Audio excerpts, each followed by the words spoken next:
Dembélé, bien sûr, il a marqué beaucoup de buts. C'est un Français, ok, qu'il soit Ballon d'Or, moi ça me va. Et c'est un gars qui a énormément de talent et qui a éclos vraiment depuis le début de saison. On a vu un nouveau Ousmane Dembélé, pas de problème.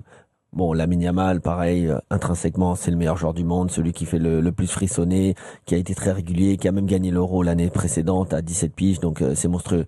Mais pour moi, si je devais voter pour le numéro un, au niveau de la régularité, au niveau aussi de la carrière déjà, au niveau de ce qu'il fait aussi avec sa sélection, pour moi, le Ballon d'Or, si je devais voter, je pense que je vote en numéro un pour Achraf Hakimi, si je dois choisir un Parisien en tout cas, pour la régularité depuis le début de la saison, pour la régularité depuis qu'il est au Paris Saint-Germain, comme je l'ai dit, pour ce qu'il fait aussi avec son équipe nationale. Je trouve que c'est un gars qui est extraordinaire. Tu viens de nous parler des stats, c'est les stats d'un avant-centre quasiment dans, dans certains championnats. Bah, il y en a qui ont passé, il y en a beaucoup qui ont passé les stats. Ouais, donc franchement, c'est juste exceptionnel, la récurrence. C'est un gars qui est en plus qui est likable, comme je dis. Voilà, t'as envie de l'aimer. C'est un mec qui a quand même toujours le sourire, qui semble très respectueux. C'est quelqu'un qui donne tout sur le terrain et qui est en train de révolutionner le poste. On avait joué en Cancelo avec Guardiola, qui avait joué un peu numéro 10, qui jouait un peu partout sur le terrain, entre les lignes, etc.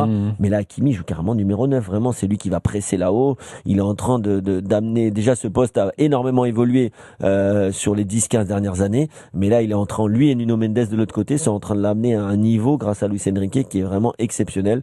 Donc oui, Achraf Hakimi pour moi, bah, franchement, les latéraux droits en plus, il y en a eu des grands. Alors, mais tiens, mais juste avant justement que tu donnes des noms, déjà sur ce que vient de dire Kevin, Damien, est-ce que t'es d'accord finalement s'il y avait un Parisien Ballon d'Or, ça pourrait être Hakimi? Ouais, je le mets dans mon podium du Ballon d'Or, oui. Après de le donner le Ballon d'Or, non, parce que je pense que déjà il va payer le fait d'être un défenseur, comme ça, souvent. c'est pas normal quand même. Oui, je sais, mais il va le payer forcément, puisque c'est toujours ce qui s'est passé et très souvent.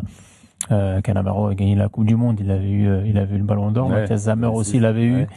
Mais après le reste, c'est que souvent des attaquants ou des milieux de terrain offensifs. Donc même si Rodri l'a eu l'année dernière, mais je le place. Oui. Après moi, ce que j'aime chez lui, c'est le fait que il puisse évoluer de cette façon-là sur le terrain avec beaucoup de liberté, tout en ayant quand même cette pancarte derrière latéral, alors que finalement il est à la fois ailier droit, il est à la fois milieu de terrain quand il rentre à l'intérieur, il se retrouve très souvent dans la surface de réparation, il fait des différences aussi en 1 contre 1.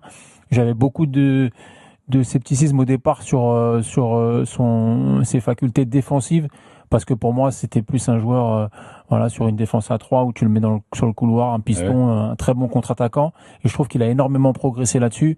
Et puis il y a quelque chose qui est impressionnant, tu l'as dit, c'est au-delà de ses stats qui sont celles d'un avant-centre pour beaucoup de clubs, c'est le fait de pouvoir enchaîner les matchs et surtout de les enchaîner à un niveau qui est souvent le même et avec beaucoup de régularité. Bon, est-ce que ça peut déjà être votre GOAT, le plus grand de tous les temps, latéral droit? Vous avez ça soit une table en tout cas, c'est sûr. Ça soit une table, je pense, de 5 minimum. Ouais. Moi, j'ai quand même, moi, j'ai Cafu quand même qui me reste. Il revient beaucoup dans le chat. Cafu quand même qui reste quand même, tu sais, le premier qui avec Roberto Carlos ont vraiment révolutionné le poste.